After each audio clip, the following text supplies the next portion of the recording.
Okay, I'm going to get started. I have a PowerPoint today, and it's dense with words and lists and things to take care of, but the session is being recorded. So if somewhere it's too far in the weeds for your thoughts or your understanding or your note taking, you can go back and watch it again. Or if you want to communicate with me about anything that comes up about it later, you're welcome to do that as well. So I am going to just talk through slides that have words on them and get through the topic matter. If there's any time that you would like to interrupt about a specific, I'm going to stop at the end of each section. You're welcome to interrupt me, but if you want to just also note down your question, and then we can deal with it when we're in the section that we're talking about. So I'm going to switch to my share screen.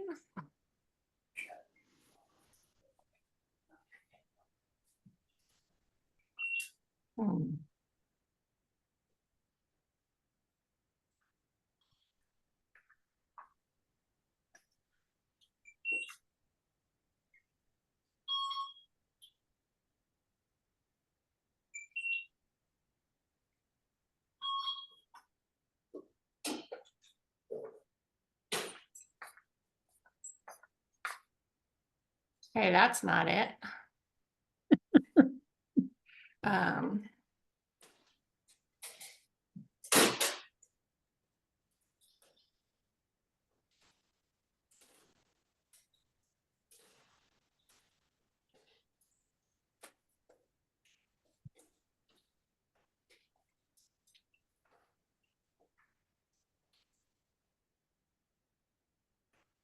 Sorry.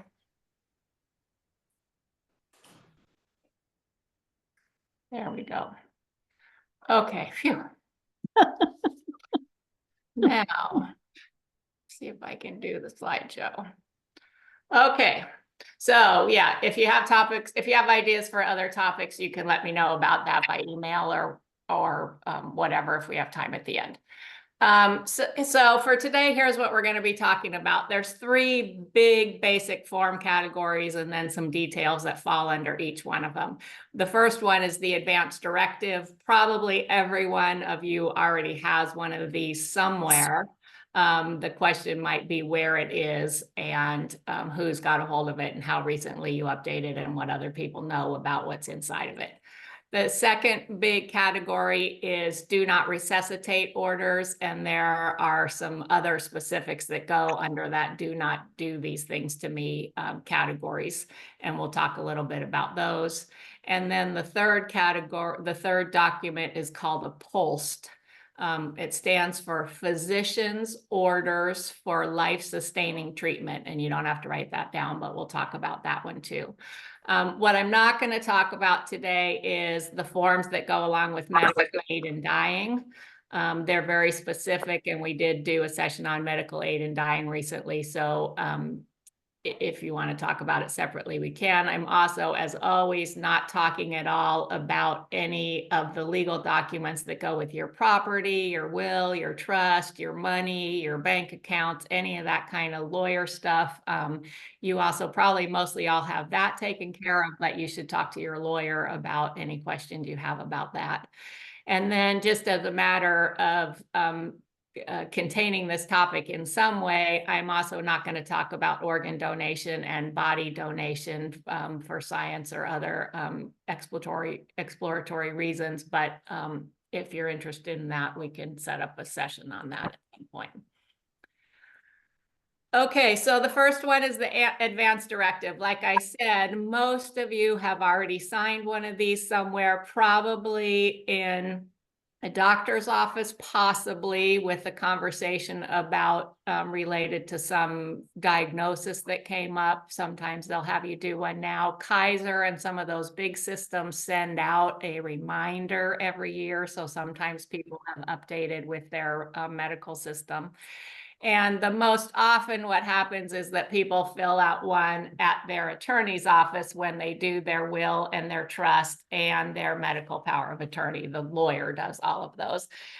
And since that's the most frequent one, and since lawyers aren't really in the business of having a in-depth conversation about your values while you're dying, those forms are designed by the state in a very statutory and formulaic way, with the legal definition of things laid out and check boxes for you to choose about your care. And so that's you have an advance directive, but how robust it is regarding any specific thing that you might want done to you might be questionable. So one thing that's confusing confusing about an advance directive is that it is in essence two parts of things that other people have heard of. The first part is called the power of attorney for healthcare, or the power of attorney for medical care.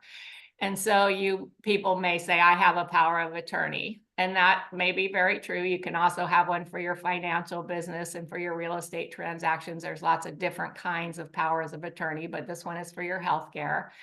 And as you can see in the slide, it just designates who it is that you want to have make decisions for you if you can't make decisions for yourself. So that's the first part of an advance directive. But if you've also heard about a medical power of attorney, that's it. Who's going to talk for you when you can't talk for yourself anymore?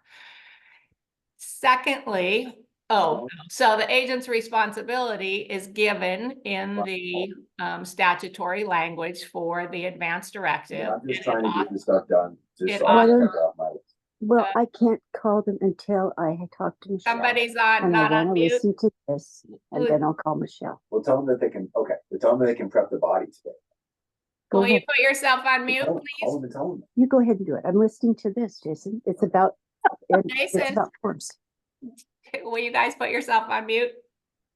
That you already have filled out. Jason, there you go. Thank you. Okay. So, oh no, I guess you don't get a chance to fill them out again. You already signed them. Jason. Jason, I'm trying to figure out how to stop this for her. You might. Yeah, just stop talking. Okay, great. So what you give your agent is the responsibility and the opportunity to provide, withhold, or withdraw. And those are different things. Any kind of care that you're getting. In a more broad sense, you yourself have a right to refuse any kind of intervention that you want to refuse, even if it might result in your death. And this power of attorney, in essence, gives that other person the exact same power to decide anything about what you could want at the end. And it says in the second thing, they're supposed to make those decisions based on your values. It's not what they think it's best or what they would want to have for themselves, but what they think you would choose for yourself if they knew what you would choose. So it's important, I do a whole 3-part class on this. It's important to think about what you really want and to not just know it for yourself, but to share it with this person, because it's hard to make those decisions at the end. Okay, the second part of the advance directive is section 2. And it's also, other people sometimes refer to it as the living will part. It's the instructions about what you want that person or agent to do for you when you can't speak for yourself.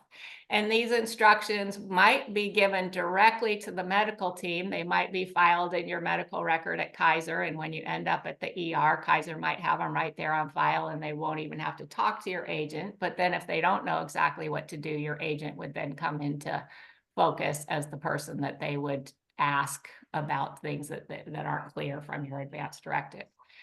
And this instruction part has 2 choices, and there are 2 check boxes. And if you filled this out in your lawyer's office and you didn't have a conversation with anybody because your sister or your daughter or whoever it is that's your spokesperson wasn't there at the time you were signing your documents, then it's going to be important for you to fill out more than what's here, because there's 2 options. Option A, choosing not to prolong your life. And the most challenging part of this is one of the reasons that you would not prolong it, and that this person who's speaking for you would agree not to prolong it, is that the risks and burdens of treatment outweigh the benefits. Well, how is someone else going to know that for you? I mean, almost hard enough to know for yourself at any particular moment. Are you going to take high blood pressure medication? Are you going to get a pacemaker? Are you going to, there's all these questions that even you yourself have to weigh the risk and the burdens compared to the benefits. And to have that conversation at that depth with someone who will outlive you is a lot. But that's what you're asking for and choosing, is that you have an incurable illness, you're going to die pretty soon anyway, or the risks and benefits outweigh it, and someone else will make that decision based on that checkbox. Or you could choose to prolong life as long as possible. Those are the two checkboxes, and mostly that's all that people have. And then when the call comes to your sister or your daughter, they go, wow, I wonder what we should do here. Okay. So in order to enact legally this advance directive and make it the words that speak for you when you can't speak for yourself, you need 2 signatures by 2 witnesses, or to sign it yourself in front of a notary. So either one, 2 of your friends or your living partners or whoever needs to do that can sign it, or no medical personnel are involved in this question. Sometimes you'll do it at a doctor's office, and sometimes they'll talk through with you what you might want to do about certain things, but they don't have to sign it or agree to it or understand it or even see it before the moment comes that somebody needs to make a decision about whether they're going to enact this care for you. Okay, so that's the advance directive section. Does anyone want to say anything or ask anything?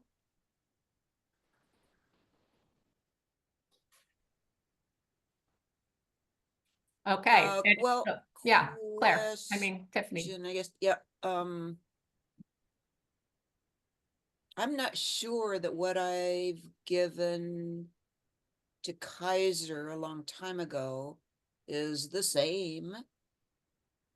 It now is as what my attorney has. Oh, the actual content, you mean? Yeah, so, but as I'm saying, well, I guess I just call Kaiser and ask them to send it back to me? Or send me a Yeah, copy? normally you can even just look it up in your own Kaiser online medical record. If you're Okay. inclined to do that, there's a section right there on one of those drop-down menus that has it, and you can either see if it's there or not. If they're in conflict, though, that's a different question. And you maybe would either want to void one, or they choose the most recent one if they had both of them. If one's over at your lawyer's office and not in the Kaiser file, then they're never going to see it anyway.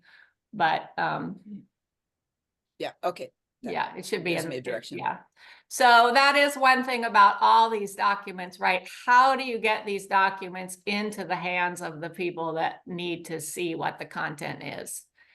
And a lot of people finish their documents and then they're in the file at the lawyer's office, or they're in the red folder in your file cabinet, or they're in your safety deposit box at the bank, or they're in a big stack on your desk from when you brought them home 3 years ago and you haven't cleaned your desk yet, or whatever, right? They're not accessible to either your helper who needs to get them to show up at the hospital and prove they're the person that's supposed to speak for you, or the content of them is not accessible to someone, or there's many versions, or there's all kinds of other things that could go wrong outside of the document itself. Okay, anything else? We want to just sort of like shake your hand about if you do have some kind of advance directive in place? Yeah, most people do. Well, actually, as a statistical matter, only about 47% of Americans have one, adult Americans.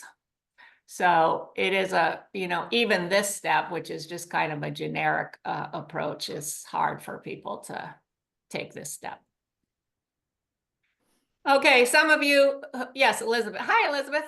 Are you saying hi or asking a question? Hi, no, I'm saying hi, but I also wanted to say that after taking the end of life planning series with you, I made some changes to my advance directive and put things in there like I would like to be kept warm.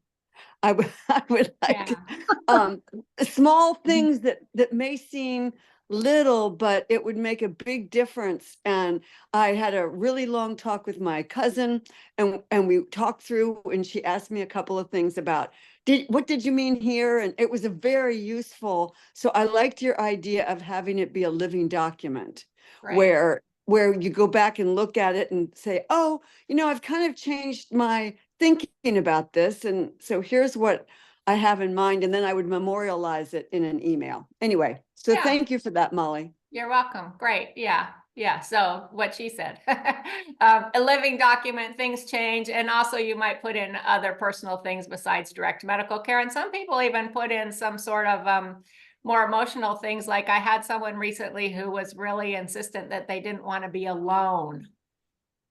And the statistical truth is that many people, whatever choose, end up dying when their people leave the hospital or go home or go to a shower or whatever. And that people in some way, whatever you attribute to, don't die as often in front of other people as one might think. You would want someone staring at you all the time. Some people don't, are just like, finally they're gone, now I can die kind of situation.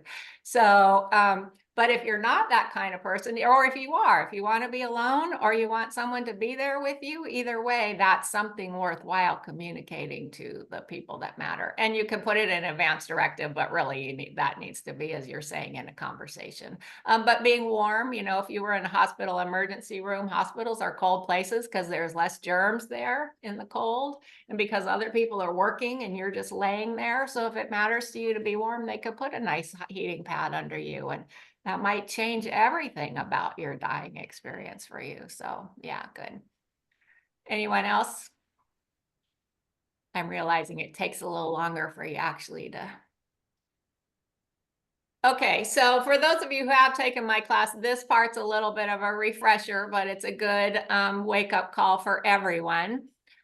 So the three most common ways that you're going to die are about evenly divided between some kind of cancer or repercussions, some kind of cardiovascular disease, which is heart and breathing, stroke, or oxygen deprivation. And then the third most likely is frailty, which involves a lot of different possible body systems.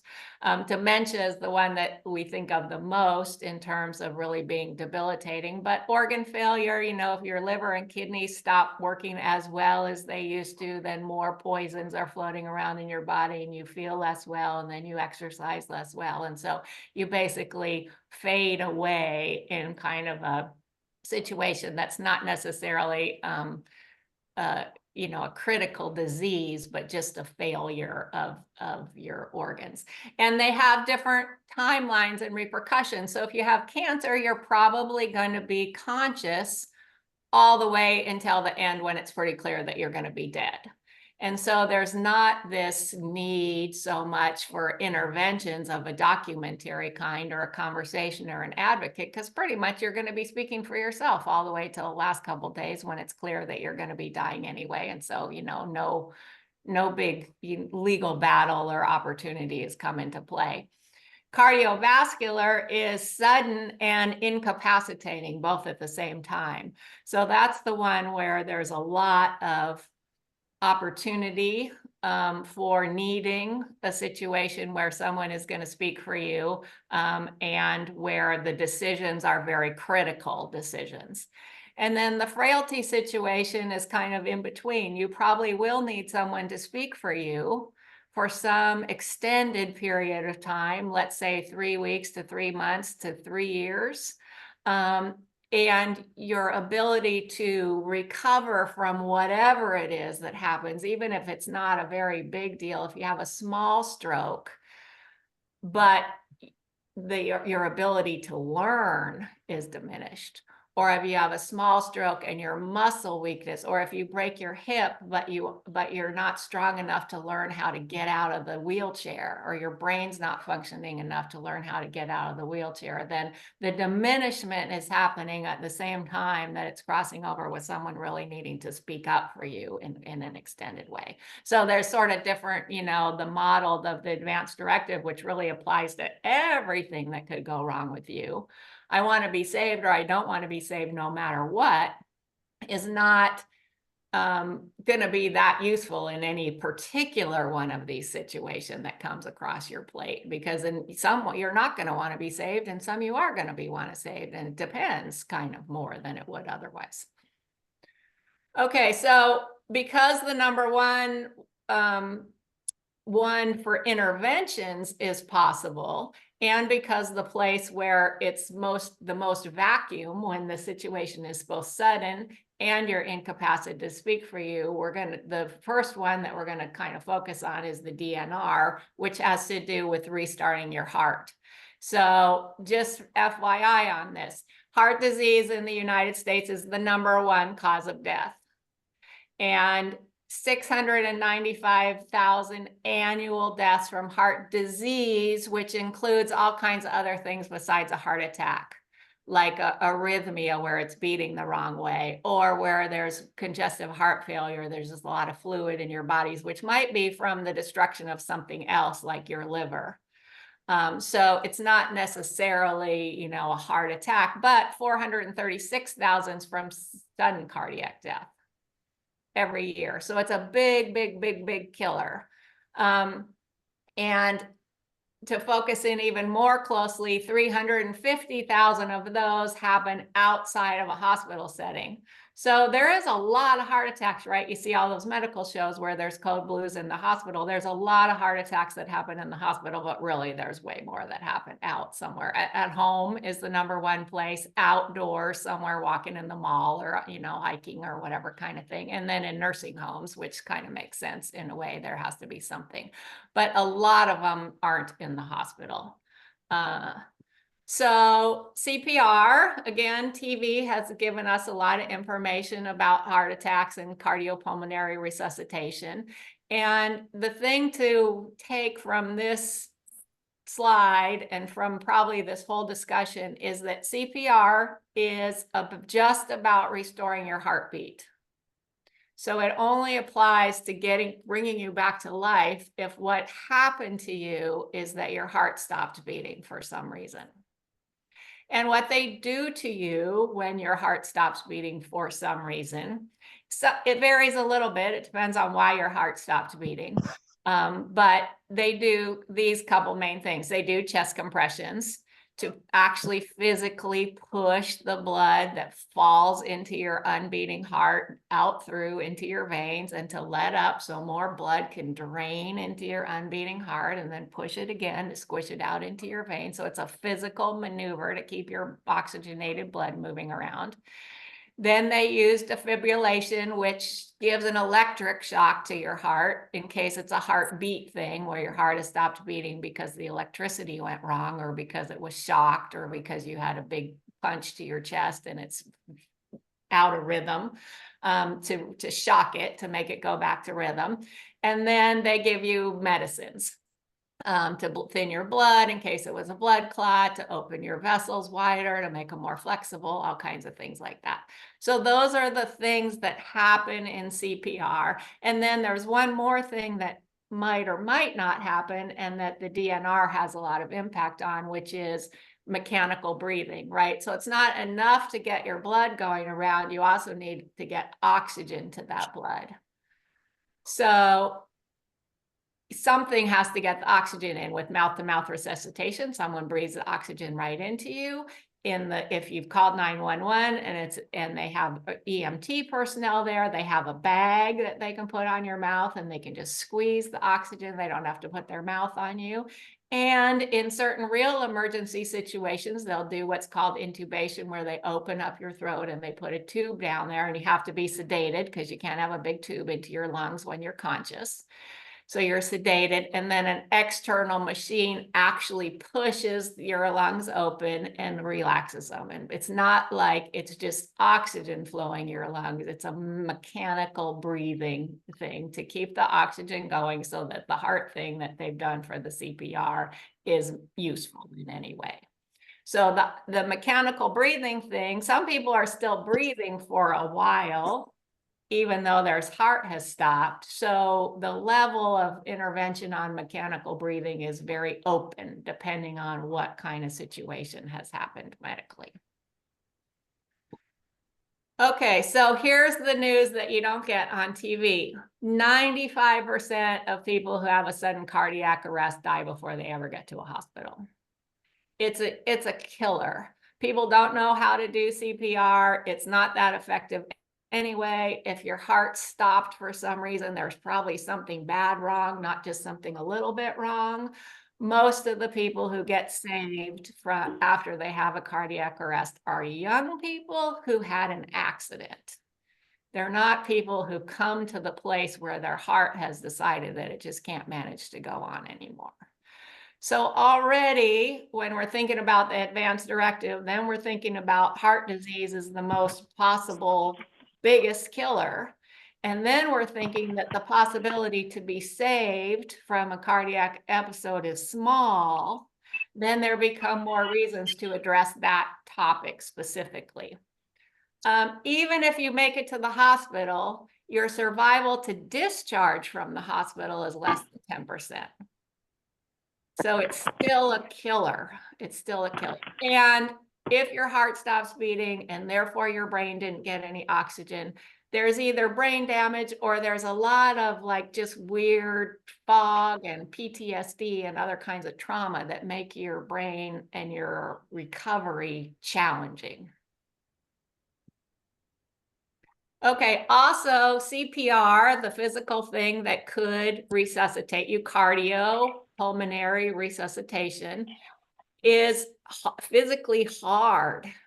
97% of the people have rib fractures, and old people have terrible kinds of things because then their ribs crack into sharp little edges and they poke into their lungs or just stab them in the chest or whatever. There's a lot of damage done from the physical CPR chest compressions.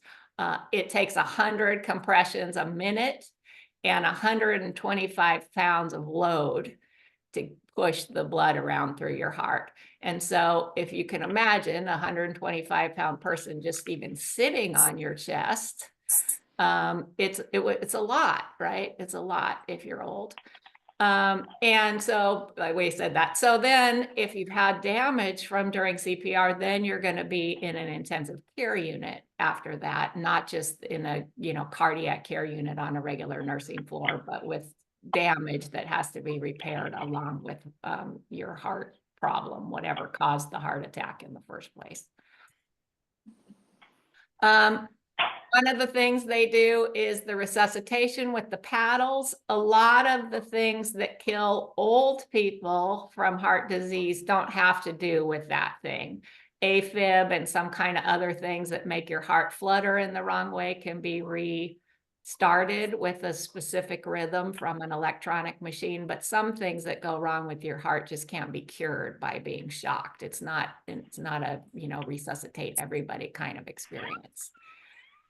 And I came across this, I was saying before we started, how every time I, start doing a little research for one of these, I find some interesting information that I hadn't heard before. So 15 to 50% report or reverse outcomes from being resuscitated, being revived after they've had some kind of heart trauma. So it's a lot. Right now, of course, it's a major thing happened to your body. If you broke your leg in a skiing accident, you might say 15 to 50% had adverse events from that too. So it's hard to judge that.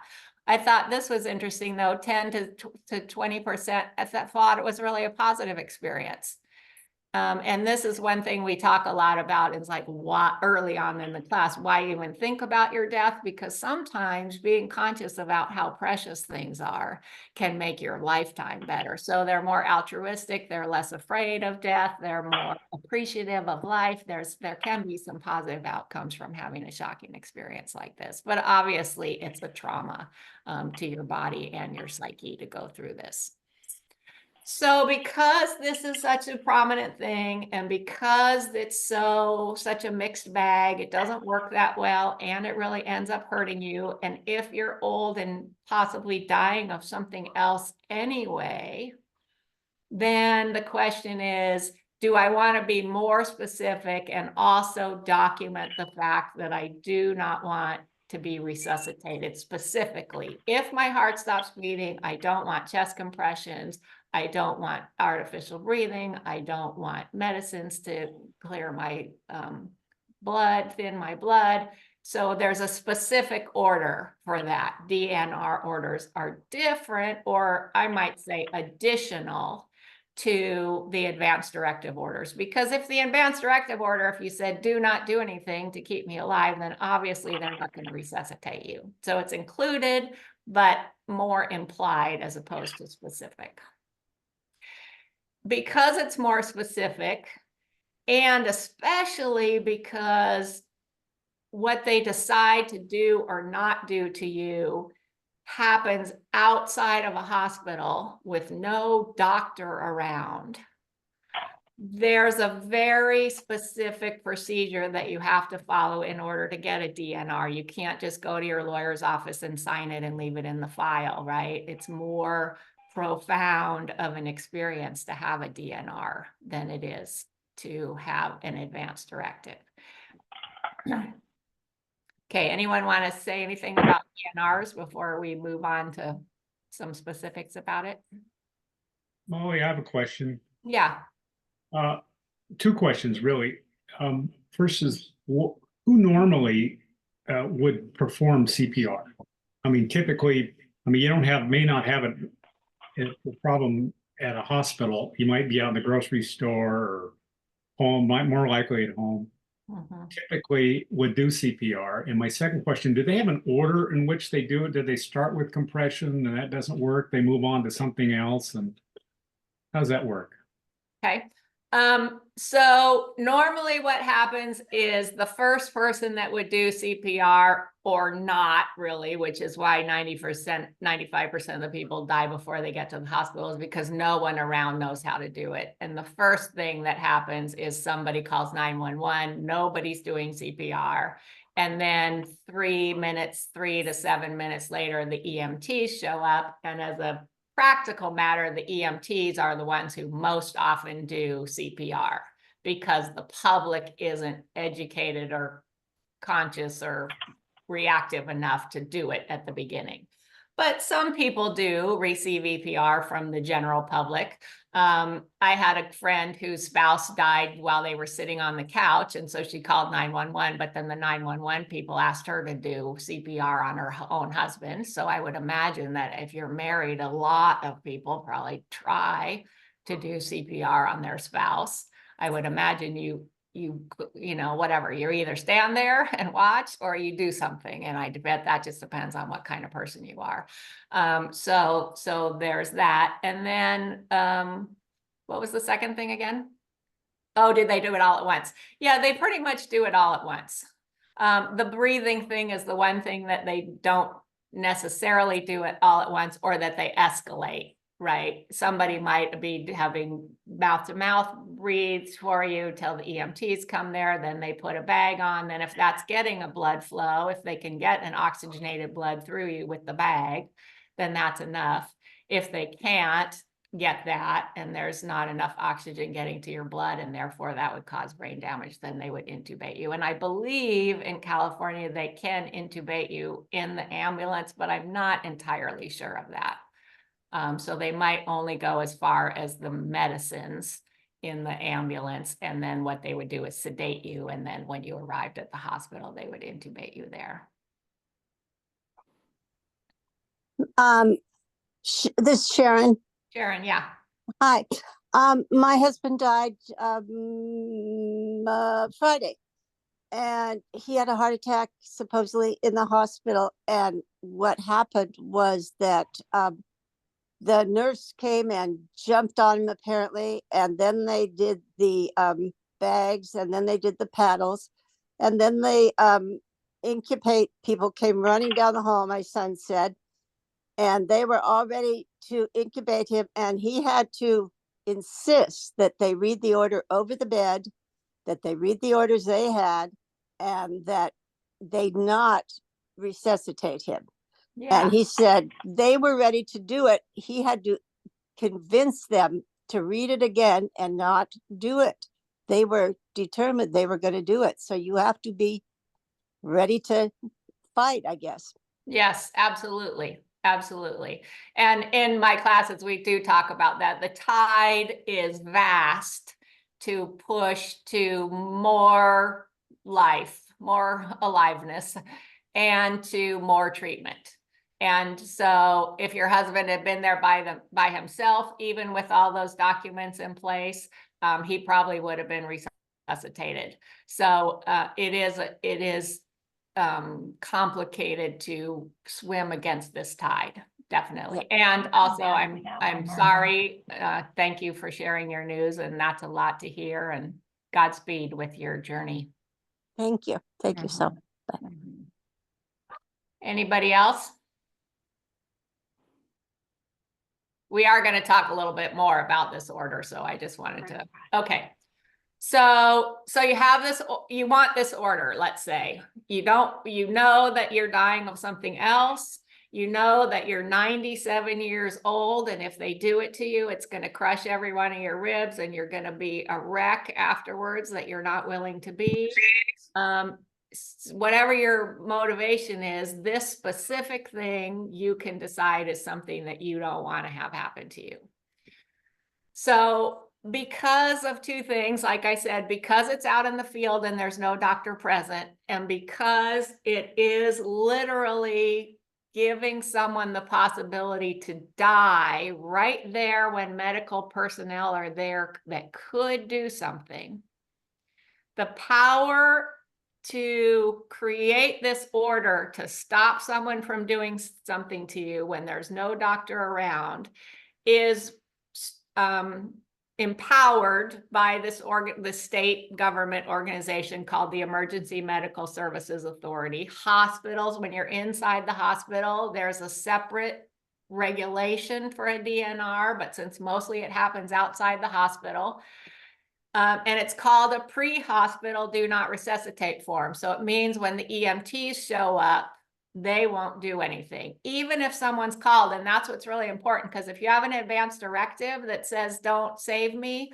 but then someone sitting right next to you calls 911, it's hard to stop them right then, because an EMT isn't trained to read a legal document and to verify the signatures and the witnesses and to decide whether this thing is worth it or not worth it to you. There's all this fuzziness around an advance directive. So an EMT doesn't have any power when it comes to the advance directive. It's not till you get to a hospital where a doctor's creating orders. So because of this emergency medical services that regulates the EMTs, that addresses all of these heart things that happen outside of a hospital, not in a hospital, has a very specific form. And you have to use that form. You can't just, like an advance directive, type up the language and pick your person and be on your way. So it's a legal form. They also have responsibility to follow your instructions. So if they had intubated your husband who had an advance directive and medical orders that said do not resuscitate or intubate, they could be liable for a lawsuit.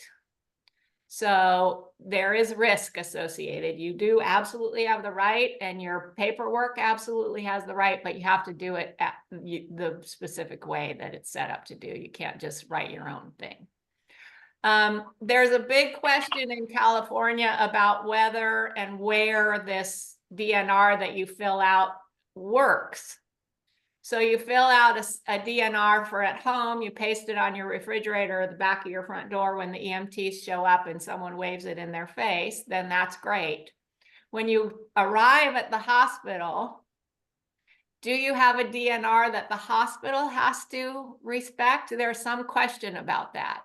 Sometimes you need to do a new DNR that's a contract between you and the hospital that's different than the DNR that you had at home to affect the EMTs. So if you're advocating for someone, you should ask every time if they get transferred in an ambulance. Sometimes when they get transferred in they have a DNR at the hospital, they get put in an ambulance to be taken to an assisted care facility and they have a heart attack in the ambulance. Maybe the DNR from the hospital that was signed as a contract with the hospital doesn't apply in the ambulance. So this is complicated. This language I took directly from the EMT statute, and it says right in it, it should apply to long-term care during transport and in patients' homes. So to me, that implies that one DNR covers everything, but my experience has been that that is often not how it goes down, which may just be into this, the tide, you know, chooses to try to save you at every saving opportunity, and new people want to try to save you at new opportunities. And that might just be how it is, even though technically it's supposed to apply everywhere. So keep that in mind if you're advocating. Okay, so only if they willingly disregard an order. So the doctor, of course, in the lawsuit's going to say, well, I wasn't looking at the medical record right now. But usually in an ICU, and every ICU I've been, there's an order that hangs in a bright red plastic covered thing over the bed. And it's pretty hard to miss a code blue order. And it is often true, though, that they rush everything to it and then back off right afterwards. Some nurse runs in and says, oh, here's what the chart says, and it's a different situation. But it is a legal document, and they do have a legal responsibility to follow your orders, because you have a legal right to have anything done or not done to your body that you say. So in order to have it verified, I said, there's 3 things you can do. You can do this specific form. The post we're going to talk about next, which is also a specific form regulated by this statute. And the only way that you can communicate this information is by the specific form or by the organization specifically approved medallion. And a lot of people in my class always joke about, I'm just going to have "do not resuscitate" tattooed on my chest. So when they rip it open to put the paddles on, then they're going to see that, and that'll be, it's not legal. It's not legal to write it by hand. It's not legal to have your spouse say it there, unless they have their power of attorney, and then they're speaking for you in a different way. So get the right medallion if you end up deciding that you want to do that. So right away, before they've done the chest compressions and dragged you to the hospital, they can tell that they're not supposed to do anything to you in the field. Okay, so here's some cracks in the whole, how everything's structured. One is intubation. Because of this escalation, there is a separate kind of order called DNI, do not intubate. So some people might be willing to have chest compressions and a heart shock if necessary and medicines, but not be intubated, because intubation is a whole nother level, right? You have to be totally sedated. Your lung function has to be stopped. A machine has to be inserted inside the chest cavity of your body, and then it physically breathes for you. So that's a whole different level. So you want to think about whether you want just the DNR, or if you're okay with some amount of chest. If you're 66 years old and you just have a heart attack because a clot of cholesterol breaks off your artery and jams in there for a minute, then maybe you, want to have all the CPR functions, but probably don't want to be intubated, or maybe you do, whatever, but it's a separate level of treatment above what would initially happen when you had a heart attack. So if you specifically don't want to be intubated, you might get an additional order, or make sure your order specifically says that. The location thing we talked about already. Stroke, we're going to talk about in a minute. Surgery. So you have a DNR order from somewhere, and it's with your file, let's even say, but then they want to do surgery to open your throat and make it easier to blah, blah, blah, or take out your burst appendix, or heal your broken hip, or whatever. They won't let you die on a surgery table at the hospital. And you would now have consented to them to do interventions that they won't allow you to die from, those interventions. So in essence, what happens is you rescind your do not resuscitate order that was a general order for if something happened to my heart situation, and instead have now consented to having all the treatments that go with the resuscitation order and surgery. So they'll if you have a heart attack during surgery, they'll give you the medicines, they'll shock your heart, they'll do chest compressions if necessary, they'll intubate you if necessary, it'll be a full-on ride. And it's possible but hard to shut that off also. Needed to go. Okay, other do not considerations, I have a list, we're gonna do that. Okay, what about a conflict between the advance directive and the DNR?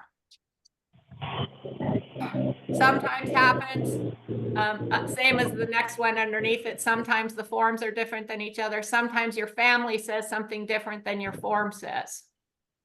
So in this situation, because the DNR is more specific and because it has to be signed by you and a medical professional at some point along the spectrum, then it's more impactful than the advance directive is as a legal document.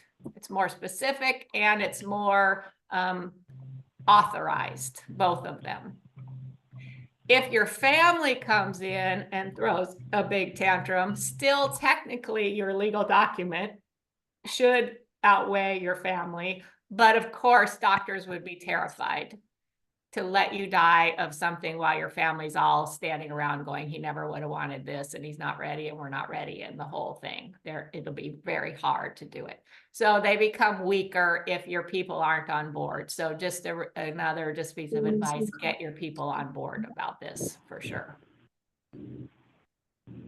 Okay, we talked about this basically. Consider if you need to get a DNI order as well as a DNR order. The stroke situation. So you can have the opposite of having your heart stop. You can have your breathing stop and not your heart. And you know that that's possible because you can hold your breath for quite a good long time and your heart keeps on beating for quite a good long time after that.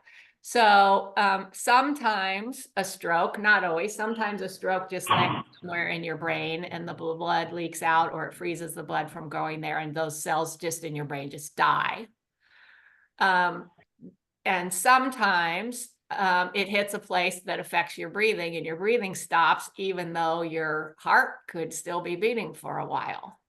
So just keep in mind that a do not resuscitate is only about your heart. And if you have one of those documents, it's about starting and stopping your heart, but it's not technically about your breathing. And it's never about a stroke unless the stroke happens to cause your heart to stop beating, but then it's incidental to the original stroke. Strokes are the second most common death and the very number one most common one for massive disability. So you also want to think about if there's some kind of orders that you want to specify more specifically for a stroke situation, because a do not resuscitate only has to do with your heart and that's not going to apply in this situation. So just a warning on that. We talked about that, the conflict. Okay, some other DNRs just in general, we're just going to make you familiar with these. Do not transfer. If you're in a nursing home or an assisted living facility or any kind of medical facility, a kidney dialysis facility or whatever, their obligation is to call 911 if anything happens to you. So you may, especially if you know you're in an assisted living facility, you're going to live there now, you may set up an order with them called a do not transfer order so that even if you're dying and the only thing that would save you would be to send to the hospital, they won't send you to the hospital. Do not hospitalize, same thing, you're at home on hospice. And you start breathing really terribly or struggling with really bad pain and your caretaker freaks out and wants you to go to the hospital. You can institute an order that says, do not take me to the hospital, no matter life or death. Do not operate, also one, let's say you have dementia really bad and you take a fall and now they want to put a hip replacement in, even though you can't notice and you can't walk and you can't eat and you can't do anything else, they're going to do hip replacement surgery. So you can have a do not operate order. And then there's a DNR, just a little specialized, do not resuscitate, but apply all comfort care. So they can give you anti-anxiety medicine, anti-nausea medicine, all the things that would make you more comfortable without trying to start your heart back up again. So all of those specific ones would be good ones to take into consideration, have a conversation with the people who would sign the medical personnel who would sign whatever form you want, and see if those are required in a separate form, whether they're covered, whether you can specify which ones you do and don't want, because those all can be related to what you actually would want. Molly, so you're saying if the default, if you have DNR, they wouldn't provide comfort care? If you, They wouldn't necessarily know. Now it's a Okay. treatment. It's Okay. yeah, it would be a treatment.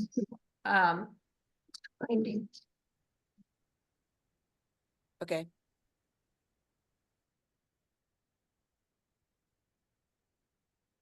Anyone else? That's the end of the DNR stuff. How are we doing on time? Oh, we're close. We don't have too much to go though. How are we doing on energy, time and energy? It's a lot, I know. I'll send you the recording, then you can think about it all over again. Not that that'll make it much easier. Okay, so the last document is called the POST, Physician's Orders for Life-Sustaining Treatment. As you can see from the name, physician's orders means that it's a legal document. It's like a prescription. The doctor's going to sign it, and that's going to make it a legal order, and every medical personnel surrounding that doctor's orders are supposed to take them into account and do what they say. And it is a document regulated by that EMSA organization, so that these orders should be followed wherever you are, and under even otherwise rescue circumstances, and even when someone else contradicts, because it's legal and signed and you've discussed it all. As Sharon mentioned, the truth of that swimming against the tide can be a little more complicated, but the POST is a very strong order, stronger than probably either of the other two, unless you're specifically doing the DNR right at the moment. Okay, the drawbacks, or the constraints anyway, are that for the most part, to sign a POST order with your doctor, to go into the doctor's office and talk about what you do and don't want, and have them fill it out and sign it and agree that you do or don't want things, requires the designation that you be technically seriously ill or medically frail. So it's not the exact 6 months from death like the hospice requirement is. And it's not allowed to be just because you're old, you can get a POST order that says you don't want any intervention. But if you're old and medically frail because of being old, or if you're seriously ill, but maybe not within 6 months of dying, then this is the document that sort of covers those situations. Now, I have a friend who's 76, and she went into her doctor after taking this class and asked to have a POST, and her doctor said, sure, I'm happy to sign one, but then the only thing he would sign was, I want all treatments. So she obviously wasn't old and frail enough for the doctor to be willing to set up limitations on this life-sustaining care. The doctor was only inclined to sign the POST form if she was willing to try to save herself. So in that case, you might not even want to sign it under that circumstance, because it might be confusing compared to your advance directive that would show at the hospital and say, I don't really want this. So the next thing we talked about, it's an orders. It doesn't now anymore have to be just a medical doctor. They recently changed it. A physician's assistant or a nurse practitioner in the field can do it, but they have to have a specific conversation with you about all the things that you care about. You have to come to an agreement about which interventions you're going to want and not want. And then the doctor has to sign it, and you have to sign it. And then you have to put it on your door and carry it with you everywhere and post it everywhere you can, and all the same things that we talked about before. The form is always a bright pink color. The paper itself is bright pink. This is a copy of it. I'll go to the next slide where it's white, which is easier to read, but it's this bright pink color, and the EMTs are instructed to look on your refrigerator and on the back of the inside of your front door for it. So if they do come to rescue you and you have one of these orders and you've said you don't want CPR and the other interventions that are on here, then it's a legal thing and they're not supposed to do it right there, even at your wherever you are when you have the thing that goes wrong. Okay, so here's the actual order. So truthfully, it's a better, more robust document. It addresses more situations and it requires that you have a conversation with your doctor. So it's a better document. I just want to say that it's a better document. On the other hand, it's not that much different than the other documents, really. So here's the possible orders. A, yes to CPR, resuscitation, mechanical ventilation, shocking, and cardioversion, which is a deeper shock, more actually jolting the heart, more like the paddles than like a pacemaker. It's a shock.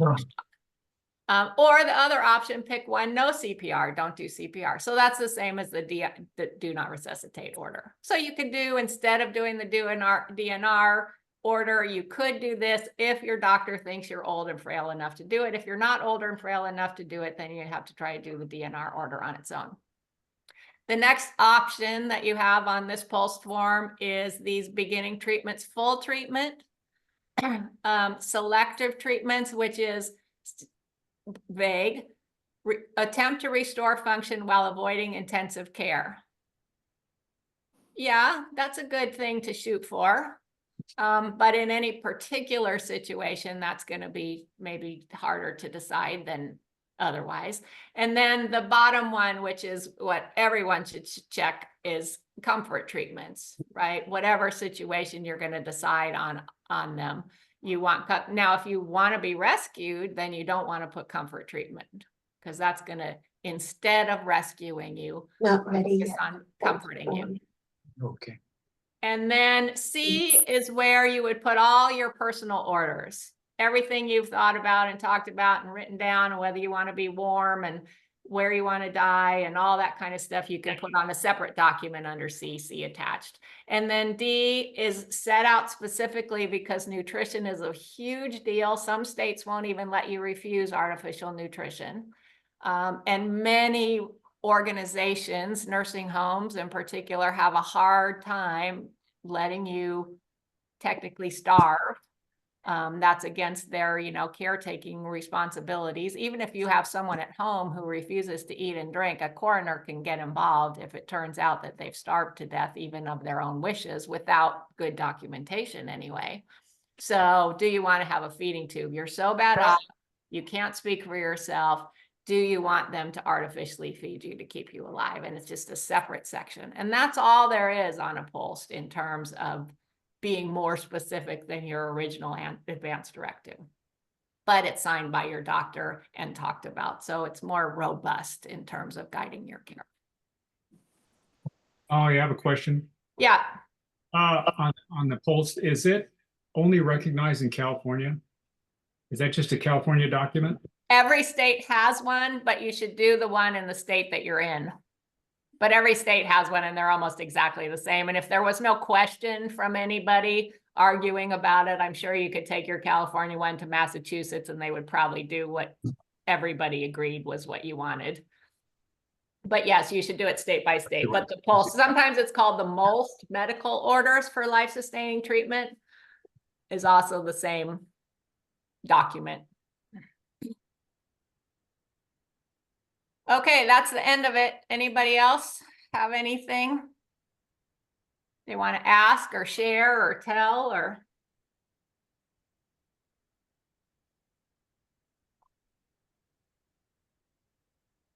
All right, 11:01, like a magical number. Oh, great. Okay, thanks, everybody. I will send me a message if you have an idea about future topics, and I'll send out the next month's one, which is again always on the second Tuesday. Thank you, Molly. All Thank right, you, Molly. take care. Bye. Thank you, Molly. Thank you. I have a separate question. I'll just talk to you. Okay, right now. And because you said there's some of these forms are not recognized in different situations. Is that something that legislation, like since we have Ami Bear as a doctor and a legislator, is that something, I mean, I imagine it would plod its way and be controversial and blah, blah, blah, but would that be a goal for legislation that forms would be more generally recognized? Yes, there's an organization called California Coalition for Compassionate Care, and they're basically an advocacy organization for a lot of medical aid and dying and other things about the pulse form. And I worked as a volunteer for them a long time, before medical records came with Obamacare, and we were trying to set up a registry for all the advanced directives, because if you end up in a doctor's office or a hospital that's not your own, how do they know what your records are? It's changed Right. a little bit because of electronic medical records, but still, if you're at Sutter, they're not looking at your Kaiser medical records either. So it's still, and they never managed to make that happen. So yes, it would be both good if more people were doing this, the right kind of document, so that just the advertising campaign could use a boost. And then the acknowledgement that of every document that somebody's got one and we know where to find it so that we can follow, we're going to do what they say instead of forcing our treatments upon people. All of those levels. And I think there's a similar situation for powers of attorneys that banks can say, oh, well, we don't recognize that. You have to fill out our form. Yes. And that just adds more complication. Yeah. On the other hand, speaking as a nervous lawyer, former lawyer, it's also ripe for abuse, right? If you just get one and anybody can do anything they want everywhere they go, take out all your bank accounts or do all your stuff. So it's a cautionary, but it's also a barrier for sure. Okay, Yeah. thank you. Yeah. All right. Goodbye, everybody.